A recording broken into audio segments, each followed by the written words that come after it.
Je vous invite à accueillir chaleureusement Tété Lukasa, sage-femme de la République démocratique du Congo et membre du comité exécutif de la Société congolaise de la pratique sage-femme. Tété travaille depuis 10 ans comme sage-femme à Kinshasa. Elle est aussi institutrice à l'Institut national de formation de sage-femme à Kinshasa. Tété joue un rôle de leadership important dans la mise en œuvre du projet de Les sages-femmes sauvent les vies. Bienvenue, Tété. Comme on vient de le dire, je suis sage-femme depuis 10 ans. Je travaille dans une maternité dans la capitale de Kinshasa. Je suis aussi formatrice et enseignante dans une école de sages-femmes. En RDC, je peux vous dire que c'est un pays vaste avec environ 80 millions d'habitants.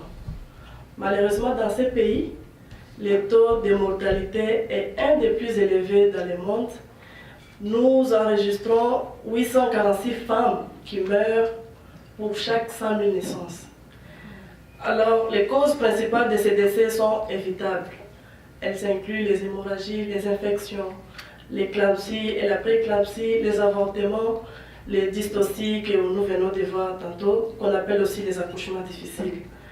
Dans la plupart de ces décès, on se dit avec une sage-femme bien soutenue, qui est bien formée, qui est bien réglementée et surtout qui est très compétente, peut intervenir à sauver les vies de ces femmes et de ces enfants qui meurent en silence. Alors on se pose une question, comment on peut avoir ces sages-femmes au moment qu'il faut et à la place qu'il faut? Ça c'est une question. En RDC, avec le projet des sages-femmes sauvent des vies, qui est généreusement financé par le gouvernement canadien, la Société congolaise de la pratique sage-femme, qui est notre association, dénommée aussi la SCOSAF, est en train de mener plusieurs activités avec nos concerts sages-femmes canadiennes. Et ceci, c'est pour répondre toujours à cette question. Premièrement, nous formons les sages-femmes en soins obstétricaux et néonatales d'urgence pour mieux être capables de faire face aux urgences, comme Yukabet vient de l'expliquer.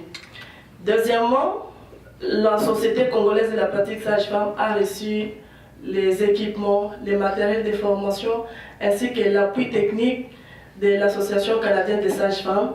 Ceci, c'est pour nous permettre de soutenir nos membres dans leur travail de sage-femme. Et finalement, pour être sûr que ces sages-femmes continuent toujours à offrir les soins de qualité et qu'elles soient reconnues en tant que professionnelles autonomes, nous plaidons jour pour jour, vraiment, pour la réglementation de la profession sage-femme et la création d'un ordre des sages-femmes en RDC. Ce projet, donc, nous permet de renforcer la profession sage-femme en RDC sur les 3 domaines, l'éducation, l'association ainsi que la réglementation. Ce n'est pas seulement assez d'avoir les sages-femmes, mais c'est aussi critique qu'elles comprennent mieux leur rôle ainsi que leur champ de pratique. Et cette compréhension, elles seront à mesure d'être autonomes et de faire face aux urgences et les prévenir aussi. Avec ce projet, nous avons commencé premièrement par un état de lieu sur la formation en soins obstétricaux et néonatales d'urgence. Et les résultats de cet état de lieu a démontré que nos sages-femmes la majorité n'avait pas reçu cette formation. Et ceux qui en avaient reçu n'avaient pas vraiment l'autonomie d'appliquer cela comme il le faut. Alors, il s'est avéré indispensable d'élaborer un module de formation vraiment propre aux sages-femmes et propre au champ de leur pratique. Et depuis lors, ce module est rendu national parce que ça a été validé par le ministère de la Santé, ce qui veut dire que actuellement il est très utilisé dans tous les pays. Ça ne sera pas seulement les 350 sages-femmes qui seront formées dans le cadre du projet qui vont bénéficier de la formation, mais aussi des milliers de sages-femmes étudiantes et les sages-femmes qui travaillent, qui vont bénéficier de cette formation parce que l'outil de formation existe déjà et ça, c'est élaboré toujours dans le cadre de ce projet. Et après cela, moi, je vais vous raconter une histoire personnelle. Je fais partie d'une équipe de 35 sages-femmes qui sont formées comme formatrices dans le cadre de ces projets.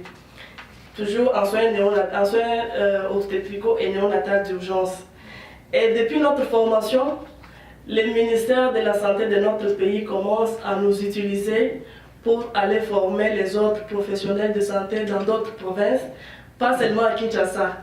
Et ça, c'est une valorisation de ma profession, parce qu'on ne forme pas seulement les sages-femmes, mais aussi les médecins, les infirmiers, et voire même les anesthésistes, dans le cadre de notre expertise acquise à travers ces projets. Et ces autres professionnels actuellement, je peux vous dire qu'ils nous respectent et ils nous reconnaissent comme experts dans les domaines d'obstétrique. Ça, c'est vraiment très important pour moi.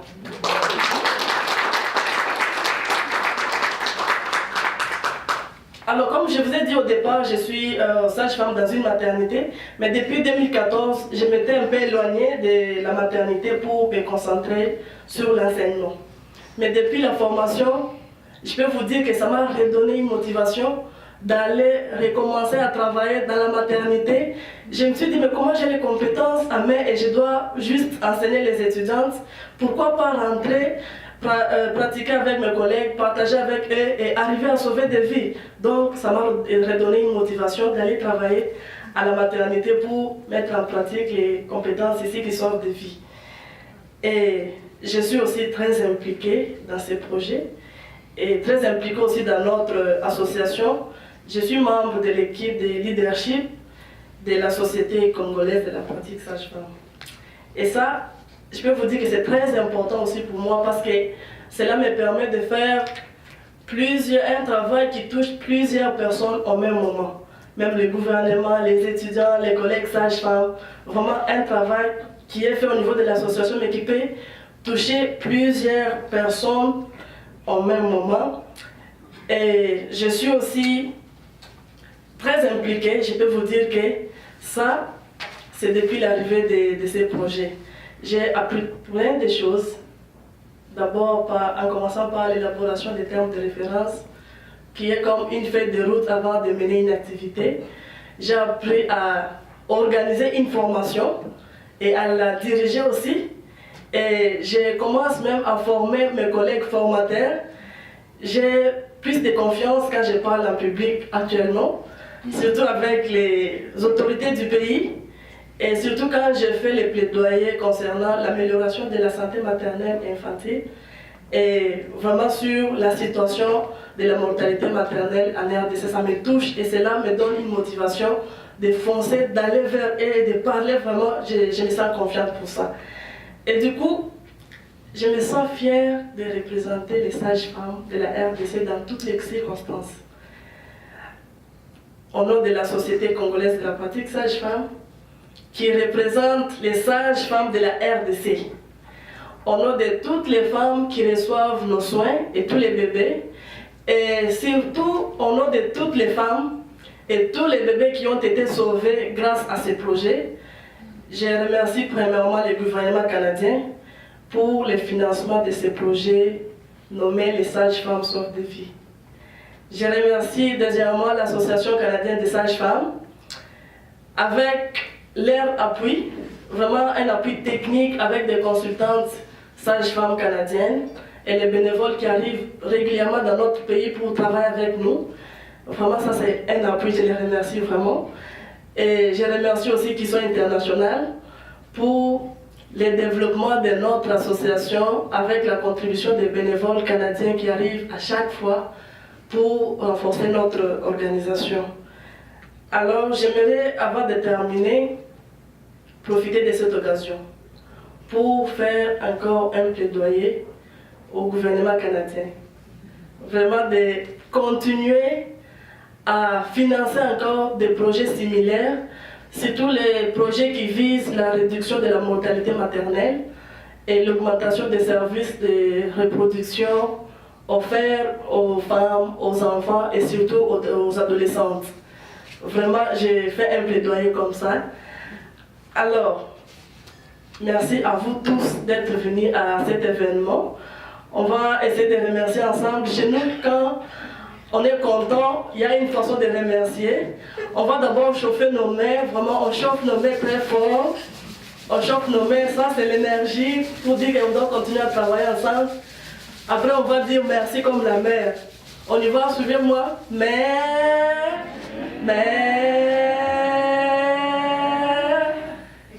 si beau.